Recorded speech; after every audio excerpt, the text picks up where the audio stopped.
अस्सलाम वालेकुम व्यूअर्स। आज की वीडियो में हम डिस्कस करेंगे कि फ़िनलैंड में आप अपना पाकिस्तान या इंडिया का लाइसेंस क्या एक्सचेंज कर सकते हैं और फ़िनलैंड में ड्राइविंग लाइसेंस के आपको क्या बेनिफिट्स होंगे और फिर कॉस्ट कितनी इन्वॉल्व है और क्या डॉक्यूमेंट्स हैं आपको एक्सचेंज के लिए ड्राइविंग लाइसेंस एक्सचेंज करने के लिए रिक्वायर्ड होंगे। तो आज की वीडियो में हम ये टॉपिक डिस्कस करेंगे। जी, सबसे पहले तो ये क्वेश्चन सबसे इम्पोर्टेंट है कि जो इंटरनेशनल स्टूडेंट्स एशिया से पाकिस्तान, इंडिया, बांग्लादेश से आ रहे हैं, क्या वो फिनलैंड में आके ड्राइविंग कर सकते हैं? जी बिल्कुल, वो ड्राइविंग कर सकते हैं अगर उनके पास वैलिड ड्राइविंग लाइसेंस अपने कंट्री का है। पाकिस्तान, इंडिया, बांग्लादेश, श्रीलंका ये आज की डेट में कॉन्ट्रैक्टिंग कंट्रीज की लिस्ट में आते हैं जिनका फिनलैंड के साथ कॉन्ट्रैक्ट साइन हुआ है कि आप उनके ड्राइविंग लाइसेंस फिनलैंड में आके एक्सचेंज कर सकते हैं। तो स्पेशली पाकिस्तान इंडिया की बात की जाए तो अगर आपके पास पाकिस्तान इंडिया में ड्राइविंग लाइसेंस है तो आपको वो लेके आना चाहिए और वैलिड लाइसेंस लेके आना चाहिए और यहाँ पे आके उसको एक्सचेंज करना चाहिए। तो बिल्कुल आपको अलाउ है। अगर हम ड्राइविंग लाइसेंस के बेनिफिट्स की बात करें तो बीइंग ए स्टूडेंट आप फिनलैंड में आपको जॉब करनी पड़ेगी क्योंकि फिनलैंड महंगा मुल्क है। आपको अपने लिविंग एक्सपेंसेस को खुद ही बेयर करने पड़ते हैं क्योंकि आप पाकिस्तान इंडिया से नहीं मंगवा सकते। तो आपको यहाँ पे पार्ट टाइम जॉब करनी पड़ेगी। तो अगर आपके पास ड्राइविंग लाइसेंस होगा तो आपको बहुत ज़्यादा अच्छी ऑप्शंस मिल जाएंगी जॉब के लिए। आप काफ़ी फ्लेक्सिबल होंगे, आप अपनी स्टडीज़ के साथ अपनी जॉब को मैनेज कर पाएंगे। आपका एग्ज़ाम है तो आप उस लिहाज से टाइमिंग मैच कर पाएंगे। आप जब आपका दिल करेगा आप गाड़ी पे फूड डिलीवरी की जॉब कर सकते हैं, अखबार की जॉब कर सकते हैं, डिफरेंट जॉब कर सकते हैं। तो आपके पास जॉब के जो एवेन्यूज़ हैं वो काफ़ी ओपन हो जाते हैं ड्राइविंग लाइसेंस से। तो सबसे बड़ा बेनिफिट तो ये है कि आपको अपनी लिविंग मैनेज करने में बिल्कुल भी परेशानी नहीं होगी अगर आपके पास ड्राइविंग लाइसेंस है क्योंकि अपॉर्चुनिटीज़ बहुत ज़्यादा ओपन हो जाएंगी आपके लिए। फिनलैंड में बहुत ज़्यादा ऐसी जॉब है जिस पे आपको वर्क वीज़ा मिल जाता है, जैसे पोस्टी की हो गई या बहुत सी ऐसी जॉब्स होती हैं जिस पे आपको इजीली वर्क परमिट मिल जाता है और बाद में आप पीआर या नेशनलिटी हासिल कर सकते हैं। तो उसकी उन जॉब्स की रिक्वायरमेंट भी ड्राइविंग लाइसेंस होता है। तो ड्राइविंग लाइसेंस आपको काफ़ी बेनिफिट देता है। फिर अगर हम देखें, अगर आप पाकिस्तान या इंडिया से ड्राइविंग लाइसेंस नहीं लेके आते और यहाँ पे आके सारा प्रोसेस दोबारा करते हैं तो बहुत लेंथी प्रोसेस हो सकता है क्योंकि 6 माह तो कम से कम उसमें लग सकते हैं और बहुत ज़्यादा लोग पहले टाइम में नहीं कर पाते, सेकंड या थर्ड टाइम में कर पाते हैं। फिर आपकी बहुत ज़्यादा कॉस्ट भी इन्वॉल्व हो सकती है। कम से कम 1000 यूरो जो कि पाकिस्तानी तकरीबन 2.5 लाख बनता है, कम से कम इतना तो आपको बियर करना पड़ेगा। और अगर आप फेल हो गए सेकंड या थर्ड टाइम में किया तो एक्सपेंसेस ज़्यादा भी हो सकते हैं। फिर आपको बहुत कॉस्ट तो है ही है, इसके अलावा आपको बहुत ज़्यादा टाइम भी लगाना पड़ता है। आपको पहले थ्योरी का टेस्ट पास करना पड़ता है, फिर काफ़ी प्रैक्टिसेस के जो और हैं वो ड्राइवर के साथ करने पड़ते हैं और फिर आप टेस्ट देते हैं। तो काफ़ी लेंथी प्रोसेस भी हो सकता है। तो इस सब को बचने के लिए अगर आप पाकिस्तान या इंडिया से लाइसेंस लेके आएंगे तो बहुत ज़्यादा बेनिफिट होगा। जी, अब हम बात करते हैं कि आप पाकिस्तान या इंडिया से लाइसेंस लेकर आए और अब आप फिनलैंड में एक्सचेंज करना चाहते हैं तो कितना एक्सपेंस इन्वॉल्व है। जो ऑफिशियल वेबसाइट के ऊपर जो कॉस्ट आज की डेट में आ रही है एक्सचेंज करने की, जो कॉस्ट है वो 39 यूरो है।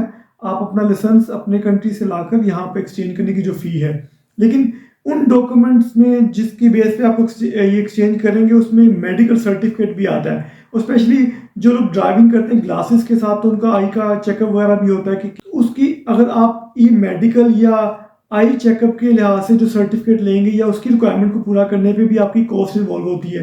फिर आपकी पिक्चर्स ली जाती हैं, उसमें भी कॉस्ट इन्वॉल्व होती है।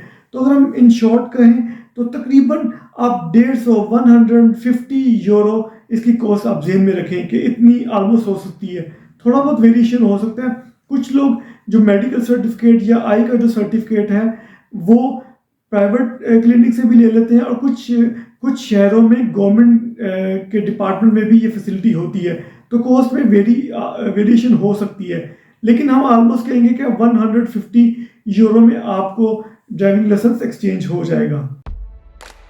जब हम बात करते हैं कि क्या डॉक्यूमेंट्स रिक्वायर्ड हैं आपको अपने पाकिस्तान या इंडिया के लाइसेंस को एक्सचेंज करने के लिए फिनलैंड में, तो 4 इंपॉर्टेंट डॉक्यूमेंट्स हैं।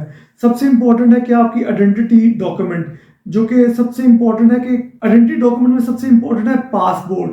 कुछ लोग अपना जो रेजिडेंट कार्ड फिनलैंड में मिलता है उसको लेके जाते हैं। आप समझे कि जब भी आइडेंटिटी कार्ड की बात की जाएगी तो आपके पासपोर्ट की बात की जाएगी, जो कि सबसे सिंपल आइडेंटिटी प्रूफ होता है। इसलिए बेहतर है कि जहां भी आइडेंटिटी की बात हो तो उसको आप पासपोर्ट ही अपने जिम्मे लाया करें। फिर दो फोटोग्राफ चाहिए होंगी। फिर नेक्स्ट है मेडिकल सर्टिफिकेट। और फिर लास्ट पर है जो आपका पाकिस्तान इंडिया से आप ड्राइविंग लाइसेंस लेके आएंगे, वो ओरिजिनल आपको यहाँ की फिनलैंड में अथॉरिटी है उनको सबमिट कराना पड़ेगा।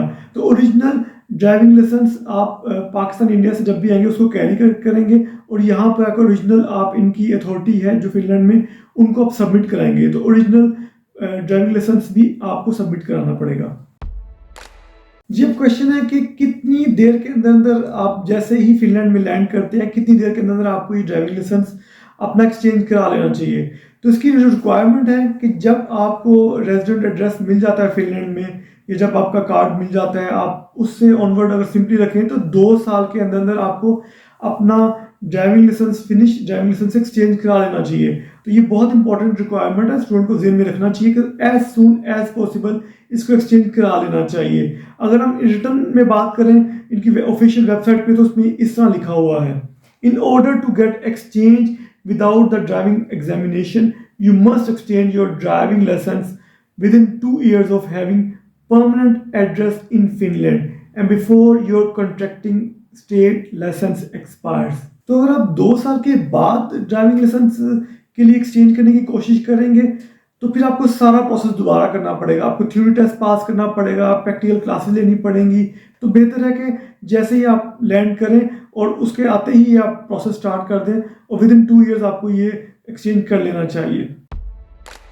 फिर क्वेश्चन ये है कि कौन सा ड्राइविंग लाइसेंस लेके आए। तो जो नॉर्मल ड्राइविंग लाइसेंस होता है, वैलिड हो, वो लेके आए। बिल्कुल इंटरनेशनल लाइसेंस की जरूरत नहीं है। जो नॉर्मल ड्राइविंग लाइसेंस आपको पाकिस्तान इंडिया से इशू होगा वो लेके आएंगे। कोई स्पेशल इंटरनेशनल लाइसेंस लाने की आपको जरूरत नहीं है। जी, अब इम्पोर्टेंट क्वेश्चन है कि कितनी देर में आपको ड्राइविंग लाइसेंस इशू हो सकता है और आप ड्राइविंग कर सकते हैं। इनिशियली आपको टेम्परेरी ड्राइविंग लाइसेंस इशू किया जाता है जो कि 6 मंथ के लिए वैलिड होता है, और इस पर आप फिनलैंड से बाहर ड्राइविंग नहीं कर पाएंगे। इसलिए सिर्फ फिनलैंड में ही आपने 6 मंथ के अंदर ड्राइविंग करनी है, और जब तक वो एक्सपायर होता है। और नॉर्मली 2 से 3 मंथ उनकी वेबसाइट पे उन्होंने ऑफिशियल टाइम भी मेंशन किया है कि 2 से 3 मंथ में आपको मिल जाता है। अब क्वेश्चन ये है कि जो आप ओरिजिनल पाकिस्तान या इंडिया का जो ड्राइविंग लाइसेंस है फिनिश अथॉरिटी को जमा कराएंगे उसका क्या होगा। तो अगर आप अपनी स्टडीज़ कंप्लीट कर लेते हैं और अगर पाकिस्तान वापस मूव करना चाहते हैं तो फिर आप इनकी अथॉरिटी को रिक्वेस्ट करेंगे और अपना ओरिजिनल पाकिस्तानी ड्राइविंग लाइसेंस इनसे वापस ले लेंगे, और फिर आप जहां भी उसको यूज़ करना चाहें, पाकिस्तान में या किसी और भी कंट्री में जाना चाहें और उसको यूज़ करना चाहें, तो ओरिजिनल आपको वापस कर दिया जाएगा जब आप फिनलैंड से मूव कर रहे होंगे। अब इस सारी डिस्कशन में एक ट्रिकी पॉइंट है। मोस्टली स्टूडेंट जब फिनलैंड आते हैं तो फिर आके इनको एहसास होता है कि यहाँ ड्राइविंग लाइसेंस के कितने बेनिफिट हैं। आप ऐसी जॉब हासिल कर सकते हैं ड्राइविंग लाइसेंस पे जिस पे आपको वर्क वीज़ा मिल जाता है, और फिर आपको PR या नेशनलिटी की तरफ प्रोसेस आपका स्मूथली स्टार्ट हो जाता है। लेकिन बाद में वो पाकिस्तान इंडिया जाना चाहते हो, फिर ड्राइविंग लाइसेंस लेके आना चाहते हैं ताकि वो उसको आके यहाँ पे एक्सचेंज कर ले। तो इस केस में ऐसा नहीं होगा। आप फर्स्ट टाइम ही फिनलैंड लैंड करने से पहले कोशिश करें कि पाकिस्तान या जहाँ से भी आप आ रहे हैं लाइसेंस लेके आए और आके यहाँ पे एक्सचेंज करें। आप फिनलैंड आ जाएंगे, उसके बाद दोबारा आप जाएंगे 6 माह या साल के बाद पाकिस्तान या इंडिया अपने होम कंट्री और वहाँ से लेके आएंगे, तो ऐसा बिल्कुल भी नहीं होगा। वो ड्राइविंग लाइसेंस ये एक्सेप्ट नहीं करेंगे और आपको सारा प्रोसेस दोबारा करना पड़ेगा, थ्योरी टेस्ट का और प्रैक्टिकल टेस्ट का सब कुछ। तो कोशिश करें कि फिनलैंड मूव होने से पहले या फिनलैंड में लैंड करने से पहले आपके पास अपने होम कंट्री से ड्राइविंग लाइसेंस हो। ये एक बहुत इंपॉर्टेंट ट्रिकी पॉइंट है। अब हम आपसे इंपॉर्टेंट टिप्स शेयर करना चाहेंगे। जो भी नए स्टूडेंट्स यहाँ पे आते हैं, आके अपना ड्राइविंग लाइसेंस फिनलैंड में एक्सचेंज कराते हैं, तो हम उनको एडवाइस करते हैं आप किसी सीनियर के साथ कुछ दिन प्रैक्टिस करें गाड़ी की, क्योंकि पाकिस्तान में डिफरेंट रूल्स हैं और यहाँ पे डिफरेंट रूल्स हैं।